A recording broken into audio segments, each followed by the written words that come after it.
Kemudian berbahagia silaturahim dengan sesama muslim. Nah ini berbahagia.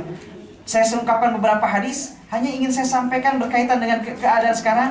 Di antaranya adalah membantu sesama muslim yang sedang susah. Ada sebuah hadis luar biasa bagus sekali berbahagia, hadis dari Imam Bukhari. Nanti ibu lihat dalam makalahnya. Rasulullah SAW pernah bersabda, al-muslim akhul muslim. Seorang muslim itu adalah saudaranya muslim lainnya. Muslim mau kulitnya hitam, kulitnya kuning, sawo busuk, sawo mateng, sawo kegencet dan sebagainya, semuanya sama. Muslim dengan muslim dimanapun, apapun rasnya adalah saudara. Yang di Padang, yang di Indonesia, yang di Jawa, yang di Sumatera, yang di Irian Jaya, yang di Bali, yang di Maluku, yang di non-Indonesia, luar Indonesia, semua saudara. Al-muslim akhul muslim. Kemudian kata Rasulullah, la yazlimuhu. Tidak diperbolehkan untuk saling berbuat aniaya, berbuat jahat. Yang kedua, wala yashtimuhu, tidak boleh mencacinya, mencibirnya. Hei gemrot, nggak boleh. Hei borkoko, nggak boleh berbahagia. Bahkan dalam Al-Quran berbahagia, sebagai kita kata dalam surat Al-Hujurat, jangan kita memanggil dengan panggilan yang tidak benar. Kecuali memang dia suka. Mau panggilnya, namanya siapa? Tuh yang panggilannya Mince, kan keren ya berbahagia. Kalau dia mau dipanggil silahkan. Atau dipanggilnya apa? Hei hidung pesek. Kalau dia mau silahkan, nggak apa-apa. Tapi kalau seandainya panggilan itu menyakitinya, tidak dibenarkan. Ini Rasulullah dalam Al-Quran dijelaskan surat Al-Hujurat, dan Rasul mengatakan jangan juga mencacinya. Kecuali ibu berbahagia karena ada alasan, itu pun tidak boleh berlebihan untuk pendidikan misalnya. Tapi bukan mencaci, mengingatkan. Yang berikutnya, nah ini ibu berbahagia, kata luar biasa. Man kana, kata Rasulullah, fi hajati akhi kana Allahu fi hajatihi. Siapa yang senantiasa memperhatikan, membantu keperluan saudaranya, maka Allah akan membantu keperluannya. Jadi barang siapa yang senantiasa membantu keperluan sesama saudara kita muslim, Allah akan membantu kita apa keperluan kita. Oleh karena itu ketika kita biar ada yang ditolong oleh Allah ketika susah, maka tolonglah sesama muslim ketika kita dalam keadaan mudah. Ya ada misalnya sekarang yang di Padang, ibu-ibu misalnya nanti mau mengumpulkan dana ala kadarnya, atau misalnya doa, ataupun misalnya baju bekas atau apa saja misalnya dibantu pada mereka. Allah nanti akan membalasnya berupa Allah akan memberikan, akan memudahkan ketika kita semua berada dalam kesulitan. Siapa yang senantiasa menolong, gemar membantu sesamanya, Allah akan membantu segala urusan dan kepersoalannya. Ini berbahagia. Man kana Allah fi hajati akhi, kana Allah fi hajati akhi. Kemudian Rasul mengatakan, man farraja an muslimin kurbatan, farrajallahu an kurbatan min kurubi yaumil qiyamah. Barang siapa yang memberikan jalan keluar dari kesusahan yang dihadapi seorang muslim, Allah akan memberikan kemudahan-kemudahan dari kesusahan-kesusahan yang akan dihadapinya pada hari kiamat. Bayangkan ibu berbahagia, pada hari kiamat manusia sudah tidak perlu lagi uang, tapi perlu pertolongan berupa apa? Kebaikan dari orang lain. Manusia dikumpulkan di padang mahsyar, tidak lagi memikirkan uang, tidak lagi memikirkan jabatan, tidak lagi memikirkan masalah kekayaan, tidak memikirkan lagi istri dan keturunan, tidak dipikirkan. Yang dipikirkan, yang diperlukan satu hanya apa? Yang ada yang memanggil, ibu kesini, di sana panas, kesini datang ke ruangan saya yang ber-AC, yang ditunggu itu.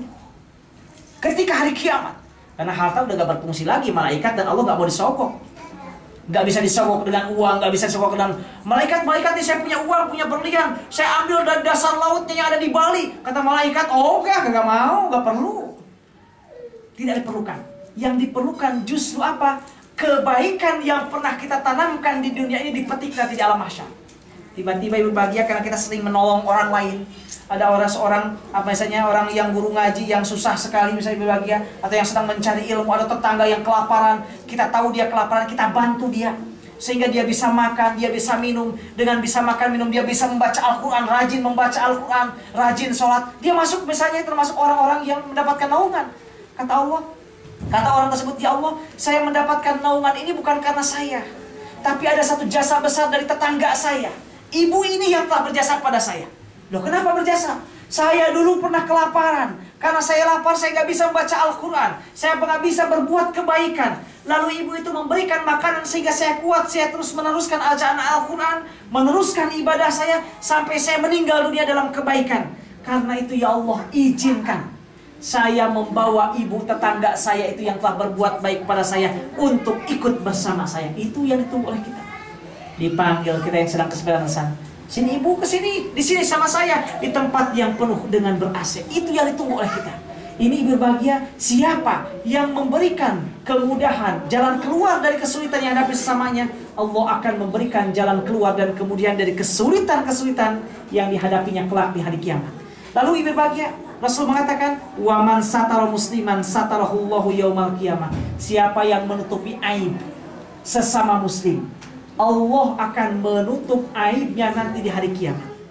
Aib sesama kita harus ditutup. Loh, kenapa kalau ditutup ibu berbahagia? Karena memang kita pun sebenarnya manusia punya aib. Semua manusia punya aib, tidak terkecuali siapapun dia. Kenapa? Hanya Allah sayang sama kita. Aib kita tidak diberikan, tidak dibukakan oleh Allah. Bagaimana rasanya ibu berbahagia? Seseorang sudah di atas, enak, orang dihormat-hormat. Ada orang yang mengungkapkan aibnya dia, hancurnya minta ampun. Itu pun seperti apa yang dialami saudara kita yang lain. Karena itu dalam Islam tidak dibenarkan seseorang mengumbar, membuka aib orang lain. Kecuali ada keperluan lain. Misalnya berbahagia untuk keperluan polisi, keperluan pengadilan, nah itu lain urusannya. Tapi kalau tidak ada hanya niat dendam, niat benci, tidak dibenarkan. Ada sebuah kisah, nanti berbahagia lihat dalam makalah, saya kutipkan makalahnya. Hadis riwayat Imam Abu Dawud dari Abu Hurairah. Rasul pernah bersabda begini. Suatu hari Isa bin Maryam melihat seorang laki-laki yang mencuri.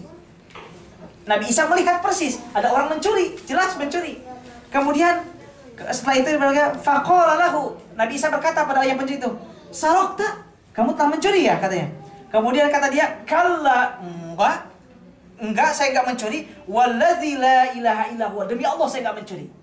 Nah, ibu bahagia kalau seseorang sudah mengucapkan demi Allah, tidak diperkenalkan seorang muslim menyudutkan lagi. Demi Allah saya tidak mencuri, sudah serahkan pada Allah.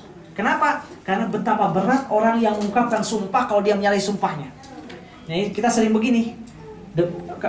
Kamu tadi kan mencuri? Enggak, demi Allah saya mencuri. Bohong, demi Allah palsu, enggak boleh ibu bahagia. Selama dia sudah mengatakan la demi Allah, kita sudah bebas. Biarkan dia kaitannya dia dengan Allah.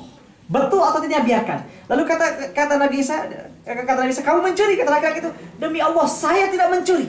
Kata Nabi Isa, amantu billah, saya beriman kepada Allah, karena dia menyebut-nyebut nama Allah. Kemudian wa kadzabat aini, mata saya telah berdusta. Maksudnya apa? Saya tadi melihat kamu mencuri, karena dia sudah bersumpah demi Allah tidak mencuri. Berarti Nabi Isa menyalahkan siapa? Bukan menyalahkan orang itu, tapi menyalahkan diri sendiri. Oh, kalau begitu mata saya tadi yang salah, lihat.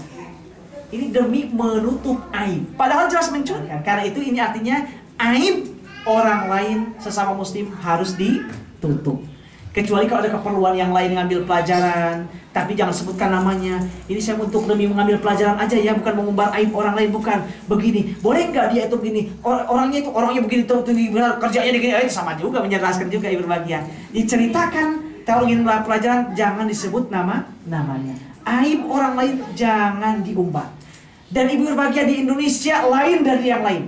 Kita perhatikan di entertainment di Mesir atau di mana saja, nggak pernah ada acara, bukan jarang, sedikit sekali ada acara yang mengumbar tentang selebriti, tentang aib-aib yang nggak ada.